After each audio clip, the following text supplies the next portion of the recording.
what I want to do before I wrap up this practical session is I want to go through some things that are going to be helpful for you when you are gathering assets and designing your slideshows. So the first thing here is color palette. So if you're going to be designing your slides from scratch and you don't want to use a template, but you also don't really know much about color theory, you can use this as a guide. Go on to Google and just search for trending color palettes. This will be your inspiration. What's nice is any color that's found here can be copied. And then if we go back to PowerPoint, we can format background, for example, solid color. And when we go here to more colors, what we can do is we can go custom. And at the bottom here, it's a hex code. So we just put in the hex code and ta-da, we have that color that we were looking at. So again, this can be used on anything that uses color. So if we go to font style over here, more colors, go to custom, hex code, ta-da, we have that blue.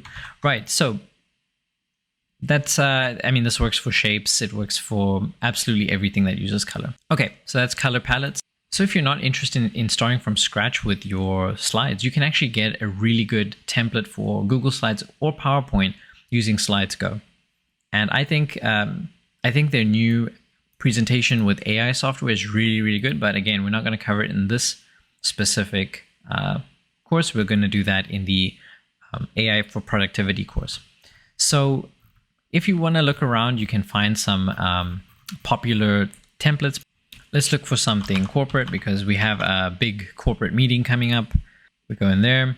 And here it's going to give us some examples. I think I want something a little bit more minimalist because I like minimalism.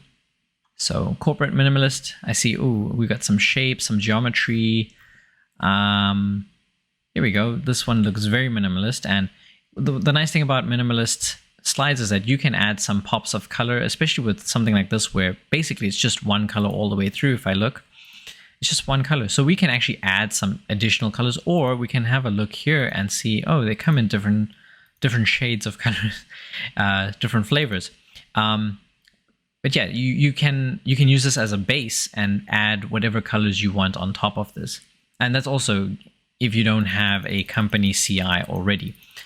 With Slides Go, the only thing that you need to be aware of as I click rapidly through is there's going to be a slide that you have to keep in, which is this one here.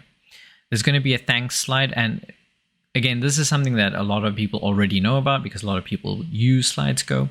So it's just a credit page. So this thanks, do you have any questions? Put your information in here.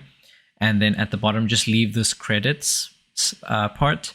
And you can take off the please keep this slide for your attribution. You can take that part out. So yeah, that's it.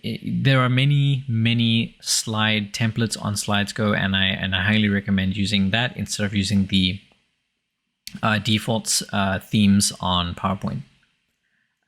So this company called Freepik Company actually has some really amazing assets that you can use as long as you attribute the content to the original author. So the second thing is Freepik itself.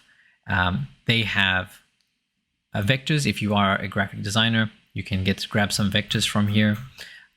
If you're not, there are photos, there are videos, there are icons. So icons are actually another, I think, a separate company called Flat Icon. So again, Flat Icon, this is by the Freepik Company. They have a lot of things that you can use for free as long as you keep that attribution. And then finally, another royalty-free asset repository is Pixabay. Here again, you have photos, illustrations, vectors, videos, sound effects, and GIFs. So if you want animated images, they've got GIFs on here as well. So here's a little bird I could probably put in my slideshow. I think it might be a little distracting. So these are just some options for you to use. And there's many more. But these are the ones that I suggest. Pixabay, Freepik, the Freepik Company in general, so Slides Go as well, and looking for palettes. I hope that this was detailed enough to give you a good foundation in creating your own slides. And as I said, I suggest you go through and just mess around. Ask your friends to give you a theme to do a presentation on, and just start using things.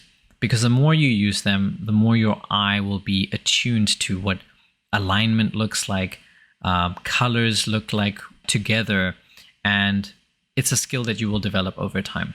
So that's the end of this section. In the next section, we're just going to go through how to present for engagement, and that will be the end.